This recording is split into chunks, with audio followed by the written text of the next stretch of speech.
All right, let's stay with that story because a leading infectious diseases expert has slammed the Andrews government's hotel quarantine program, arguing that the whole system should be shut down.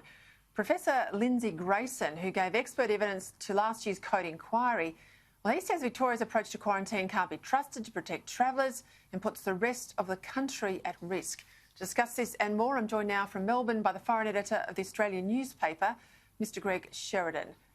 Greg, let's just start there with Professor Grayson's comments. He points out there's been no breaches in quarantine facilities that are run by hospitals, but leak after leak from the operations that are run by governments like here in Victoria. Now, it's a big call. I know all those I Stand With Dan boosters are not going to like it when we say it should be shut down and Victoria sort of put out of action in terms of hotel quarantine. But 3 strikes and you're out. Surely it needs to be taken off Daniel Andrews and Victorians can get on with their lives.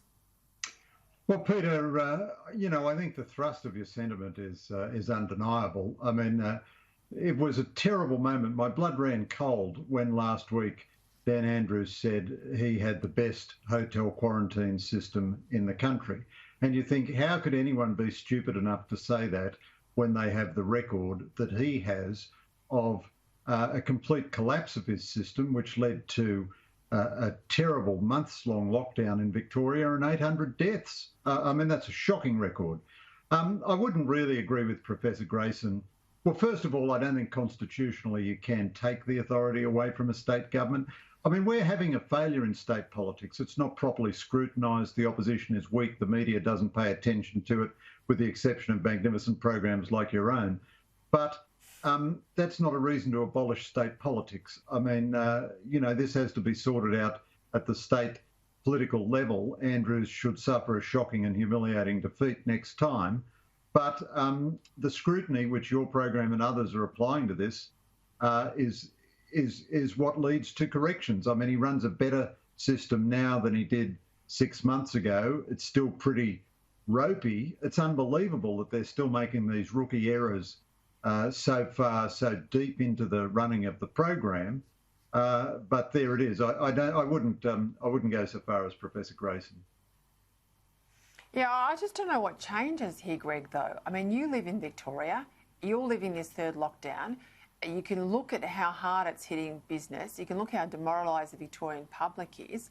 I mean, you can point out all of these failures. You can see how poorly Victoria's doing when compared to big jurisdictions like New South Wales. But what actually changes? I mean, this guy is audacious in his ability to just, as you saw last week, you pointed it out, just to assert something that's not a fact, but he says it over and over again. And I watch the commercial newses.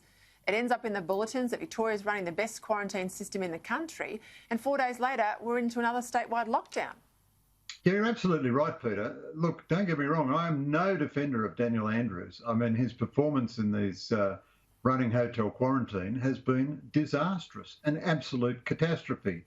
I'm just being a bit of a constitutionalist, I suppose. I mean, the real villains here are the Victorian people. They keep re-electing this bugger, you know.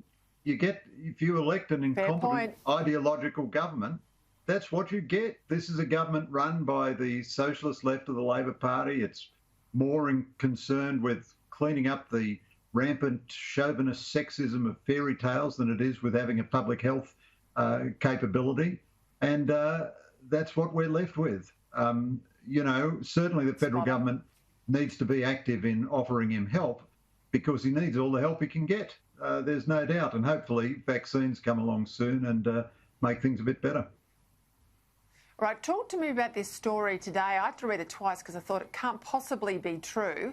The Morrison government has entrusted the storage of defence secrets to a Chinese-owned tech consortium. Now, this is a report in the Daily Telegraph today. We're paying for it. We're sending $50 million away of this organisation called Global Switch.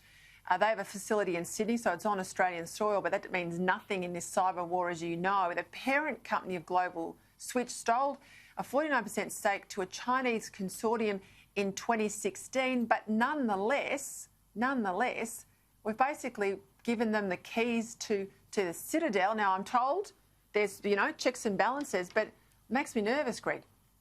Oh, you're absolutely right, Peter. I think this is a terrible decision by the government. Look, I think the Morrison government is overall a very good government in national security. Certainly the Prime Minister is seized of national security. But this I is agree with a that.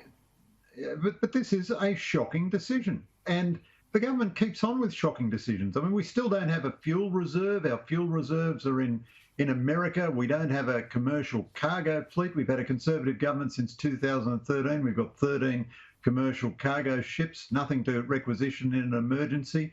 We've had a terrible, very searing debate for the last 10 years about how to prevent the Chinese from owning our critical infrastructure, because while I'm sure there are checks and balances being undertaken by defence, ownership is a very good place to start, as Peter Jennings put it, if you want to compromise someone else's critical infrastructure. Now, I'm certainly not making any specific allegation against this company or anything, but why on earth are we having a Chinese-owned company controlling confidential defence information, even with all the checks and balances? It's just crackers.